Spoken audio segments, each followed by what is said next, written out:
Hello children. Now in this video I am going to keep few very important interconversion reactions together. Some of the children were not understanding कि 11th class में organic chemistry में किस तरह के question आते हैं. तो interconversion reactions जो है वो कुछ इम्पॉर्टेंट टाइप ऑफ क्वेश्चंस में से एक टाइप ऑफ क्वेश्चन है. तो हम उसी के बारे में डिटेल में डिस्कस करेंगे कि कैसे क्वेश्चंस आते हैं. तो यहाँ पर जनरली जो है दो तरह से इंटरकन्वर्जन पूछा जाता है, जिनके पूछने की लैंग्वेज कुछ ऐसी होती है. जैसे सपोज क्वेश्चन आ सकता है हाउ विल यू, मतलब क्वेश्चन शुरू होता है हाउ विल यू से, कैसे करेंगे, how will you convert. Convert माने you are suppose to change, बनाना है आपको किसी एक चीज को दूसरी चीज से. So how will you convert say suppose 2-methyl propane into 2-methyl propane 2-ol. मतलब सवाल कह रहा है कि आप 2-methyl प्रोपेन, प्रोपेन क्या है, एक एल्केन है ना, और वो कह रहे हैं कि आप कैसे कन्वर्ट करेंगे इस एल्केन को प्रोपेन टू ओल यानी अल्कोहल में. ठीक है, तो पहली बात तो हमें सवाल समझ में आनी चाहिए कि क्वेश्चन हमसे कहना क्या चाह रहा है. तो ये क्वेश्चन ये कह रहा है कि आपको एक एल्केन दिया हुआ है, सॉरी 2-methyl प्रोपेन. इस 2-methyl प्रोपेन को आप कैसे कन्वर्ट करेंगे इस अल्कोहल में. ओएल मतलब अल्कोहल. तो एक कैटेगरी क्वेश्चंस की ये होती है, इसे कहते हैं इंटर कन्वर्जन्स के क्वेश्चंस हैं. इसी सवाल को लैंग्वेज बदलकर, आंसर सेम रहेगा, लैंग्वेज बदलकर यही सवाल कैसे बोल सकते हैं, ऐसे बोल सकते हैं हाउ विल यू प्रिपेयर. कैसे बनाएंगे आप. ठीक है, यहां बोल रहे थे कैसे कन्वर्ट करेंगे इसको इसमें, आप बोल रहे हैं how will you prepare 2-methyl propane 2-ol from. ठीक है, इसे कैसे बनाएंगे फ्रॉम, किससे, 2-methyl प्रोपेन से. तो जो आंसर आने वाला है वो एक सिंगल लाइन की रिएक्शन होगी, जो मैं आपको लिखकर बताऊंगी आंसर भी. मगर मैं आपको ये बता रही हूं कि एक ही आंसर के लिए कितनी तरह से ऑर्गेनिक केमिस्ट्री में क्वेश्चन पूछा जा सकता है. तो ये मैंने आपको दो तरह से बताया. अब इसी को हम तीसरे तरह से भी पूछ सकते हैं, जैसे और वॉट हैपन्स वेन, ये लैंग्वेज यूज हो सकती है. What happens when 2-methyl propane is allowed to react, or it is reacting with, or it is subjected to oxidation with KMnO4. Okay, so what happens when 2-methyl propane reacts with KMnO4? KMnO4 is what? Potassium permanganate. Okay, so देखिए ये question मैंने कहाँ से लिया है. ये ऐसे questions NCERT में डायरेक्ट नहीं है, वहां सिर्फ रिएक्शंस दी हैं, पर इनडायरेक्टली क्वेश्चंस ऐसे बनाए जाते हैं ऑर्गेनिक केमिस्ट्री में.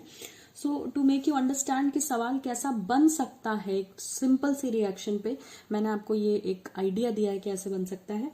ये रिएक्शन है एनसीईआरटी में 13.24 reaction under the heading of controlled oxidation of alkenes. Controlled oxidation of alkenes की लास्ट रिएक्शन है ये.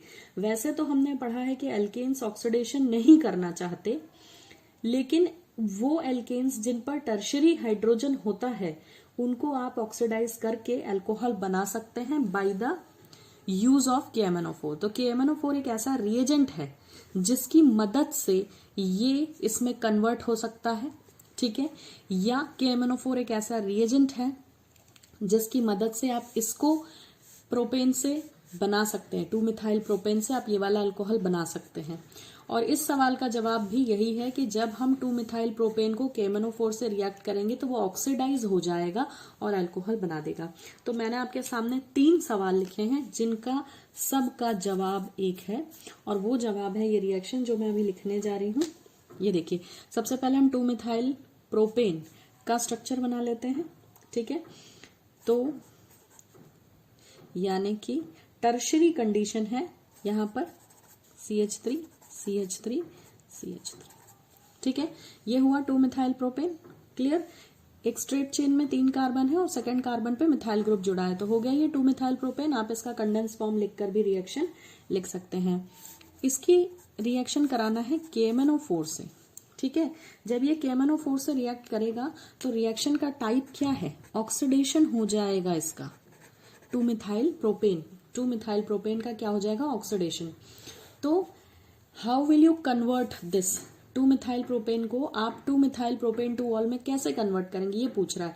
तो जब भी सवाल ये आता है, ये आता है या ये आता है, तीनों में से क्वेश्चन कुछ भी हो, जवाब ये रिएक्शन ही होगी। ठीक है, मैं अभी रिएक्शन लिखने के बाद आपको इसे अच्छे से समझा दूंगी। KMnO4 जो है वो ऑक्सीडेशन कराता है। ऑक्सीडेशन का मतलब क्या होता है कि ऑक्सीजन प्रोवाइड कर देगा। ठीक है, तो ये क्या करेगा, यहां पर सब कुछ अनचेंज्ड है। ठीक है, और बस जो आपका CH है, यहां पर CH था। ठीक है, इस CH में आपको क्या करना है, एक ऑक्सीजन लगा देना ये। ठीक है, तो ये हो गया इसका ऑक्सीडेशन, और ये जो कंपाउंड बना है ये कहलाएगा 2-मिथाइल, क्योंकि सेकंड कार्बन पर अभी भी मिथाइल ग्रुप है, उसे हमने टच नहीं किया है या इस रिएक्शन में उस पर कोई चेंज नहीं आया, तो 2-मिथाइल प्रोपेन। ठीक है, इस प्रोपेन में ये देखिए, प्रोपेन का जो E था वो हट करके 2-ओल। ये IUPAC नॉमेनक्लेचर का तरीका होता है कि जब फंक्शनल ग्रुप है तो आप क्या करते हैं, वर्ड रूट का E ड्रॉप करके फंक्शनल ग्रुप लिख देते हैं। सो हमने लिख दिया 2-मिथाइल प्रोपेन 2-ओल बन चुका है, और किससे बना है, तो वो बना है 2-मिथाइल प्रोपेन से। Clear, so this is how 2-methyl propane can be used to make an alcohol which is this alcohol। और यहां हमें समझ आता है कि KMnO4 का फंक्शन क्या है यहाँ पर, तो KMnO4 it's acting as a oxidizing agent. ऐसे बहुत सारे ऑक्सीडाइजिंग एजेंट्स होते हैं जिनके बारे में हम 12th में बहुत डिटेल में पढ़ेंगे, मगर यहाँ 11th में ये एक ऑक्सीडाइजिंग एजेंट है जिससे पहली बार हमें इंट्रोड्यूस कराया गया है। इसके बाद और कैसे क्वेश्चंस आ सकते हैं, तो जो मैंने आपको 3 कैटेगरीज बताई हैं, ये कैटेगरीज इंटर कन्वर्जन कहलाती हैं। तो इसमें और बहुत से क्वेश्चंस आ सकते हैं, जैसे मैं आपको 1-2 एग्जांपल्स और दे देती हूँ so that the things will become more clear to you. Supposingly somebody is asking you how will you prepare, कैसे बनाएंगे, how will you prepare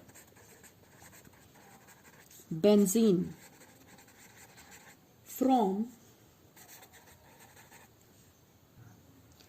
from hexane. अब आप ध्यान दीजिए, बेंजीन एक एरोमेटिक कंपाउंड है और हेक्सेन एक एलिफेटिक कंपाउंड है। एलिफेटिक में क्या, ये एक एल्केन है।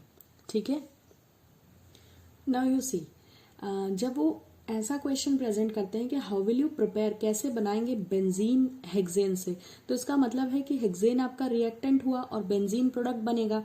तो आप पहले लिख लीजिए हेक्सेन यहाँ पर। ठीक है, CH3 CH2 CH2, हेक्स माने 6 बार कार्बन आएगा, 6 कार्बन है स्ट्रेट चेन में। ठीक, ये हुआ हेक्सेन। अब हमें रिएक्टेंट पता है कि हेक्सेन से बेंजीन बनना है, यानी हेक्सेन का हम किसी चीज से रिएक्शन कराएंगे जिससे वो क्या बना देगा, बेंजीन बना देगा। बेंजीन कैसा होता है, ठीक है, ऐसा होता है। अब इस रिएक्शन में सवाल पढ़कर मैंने रिएक्टेंट और प्रोडक्ट तो पता लगा लिए, और अगर मैं ऐसा लिखकर आती हूं तो मुझे कोई नंबर नहीं मिलेंगे। क्यों नहीं मिलेंगे, वो इसलिए नहीं मिलेंगे क्योंकि मैंने यहाँ पर ये नहीं बताया कि ये हेक्सेन किस चीज से रिएक्शन करके बेंजीन में कन्वर्ट होगा। तो यहाँ पर रिएक्शन लिखने से नंबर नहीं मिलेंगे आपको, रिएक्शन में किस चीज के असर पर, यानी हेक्सेन पर किस चीज की रिएक्शन होने से वो बेंजीन में कन्वर्ट होगा, ये मेंशन करना बहुत बहुत जरूरी है। तो ये एक्चुअली डिहाइड्रोजनेशन रिएक्शन है। डिहाइड्रोजनेशन का मतलब है रिमूवल ऑफ हाइड्रोजन। अब आप देखिए यहाँ पर ये एक सैचुरेटेड कंपाउंड है, हेक्सेन में सारे कार्बन की वैलेंसी सेटिस्फाइड है, और यहाँ क्या हो रहा है, ऑल्टरनेट डबल बॉन्ड होता है बेंजीन में, है ना। तो यानी सैचुरेटेड से अनसैचुरेटेड की तरफ आप जा रहे हैं। तो सैचुरेटेड कंपाउंड को अनसैचुरेटेड करने के लिए आपको क्या करना पड़ता है, तो हमें हमेशा डिहाइड्रोजिनेशन करना पड़ता है। डिहाइड्रोजिनेशन का मतलब क्या होता है, तो डिहाइड्रोजिनेशन का मतलब होता है removal of hydrogen. Removal of hydrogen करना पड़ता है। क्या करना पड़ता है, रिमूवल ऑफ हाइड्रोजन। और फिर रिमूवल ऑफ हाइड्रोजन कौन कराएगा, रिड्यूसिंग स्पीशीज जो रिडक्शन कराती हैं, जो हाइड्रोजन को रिमूव करती हैं। तो इसके लिए आपको रिएजेंट्स याद होने चाहिए कि आप इस रिएक्शन में chromic oxide, let me take some other colour जिससे आपको प्रॉपर दिखाई दे, जैसे कि क्रोमिक ऑक्साइड यूज कर सकते हैं, ठीक है। ये यहाँ लिखा होना चाहिए, टेम्परेचर 773 केल्विन, और इस रिएक्शन में प्रेशर 10 to 20 atm। अगर ये लिखा है आपको फुल 1 मार्क मिलेंगे without writing any theory. But ये थ्योरी की यहाँ डिहाइड्रोजनेशन हुआ है, हाइड्रोजन रिमूव हुआ है, इसकी बात हम क्यों कर रहे हैं, ये मैं आपको एक्सप्लेन कर रही हूँ कि आपको समझ आना चाहिए कि एक्चुअली हुआ क्या। जब आप ये कैटलिस्ट डालेंगे और ये रिएक्शन कंडीशंस होंगी तो हेक्सेन में से एक्सेस हाइड्रोजन निकल जाएंगे और आपको बेंजीन मिल जाएगा। तो आप क्रोमिक ऑक्साइड यूज कर सकते हैं। इस रिएक्शन में आप वेनेडियम पेंटाऑक्साइड भी यूज कर सकते हैं V2O5, या फिर आप इसमें मोलिब्डेनम ऑक्साइड भी यूज कर सकते हैं। यानी इन तीनों में से MO2O3 मोलिब्डेनम ऑक्साइड, इन तीनों में से आप कोई एक रिएजेंट लिख लें, ठीक है, और इसके बाद ये इतना टेम्परेचर लिख लें। तो ये रिएजेंट बेस्ड रिएक्शन है। जैसे कि मैंने आपको ऊपर वाली रिएक्शन बताई थी, यहाँ पर भी आपको पहला जो क्वेश्चन था उसमें वो बता दिए थे कि रिएक्टेंट ये है और प्रोडक्ट ये है। उन्होंने कहा कन्वर्ट इसको इसमें कैसे करेंगे, यानी ये समझ आ रहा है कि ये रिएक्टेंट है, ये प्रोडक्ट है। तो इसका मतलब हमें सिर्फ क्या पता होना चाहिए कि कौन सी चीज को इससे रिएक्शन करा दें कि ये बन जाए। तो ये रिएजेंट बेस्ड क्वेश्चंस कहलाते हैं। इनके लिए आपको थ्योरेटिकली रिएजेंट्स याद होने चाहिए। जैसे कि मैंने आपको ये एक और एग्जाम्पल दिया कि अगर आपको बेंजीन बनाना है हेक्सेन से तो आपको क्या चाहिए, ये डिहाइड्रोजिनेटिंग एजेंट चाहिए, ठीक है। तो डिहाइड्रोजिनेटिंग याद रखिए, नॉट डिहाइड्रेटिंग। डिहाइड्रेशन का मतलब होता है पानी निकालने वाले, यहाँ पर तो हाइड्रोजन निकल रहा है, तो इसे हम बोलेंगे डिहाइड्रोजिनेटिंग एजेंट्स, या आप इन्हें रिड्यूसिंग एजेंट्स भी बोल सकते हैं, जो रिडक्शन कराते हैं। They are also called as reducing agents. Reducing agent का काम भी रिमूवल ऑफ हाइड्रोजन ही होता है। तो आप दोनों ही शब्द यूज कर सकते हैं। आई होप आपको ये दोनों इंटर कन्वर्जन समझ आए और आपको ये समझ आया कि सवाल कैसा आ सकता है। ऐसे ही कुछ और क्वेश्चंस हम आगे के वीडियोस में डिस्कस करेंगे। Thank you for watching.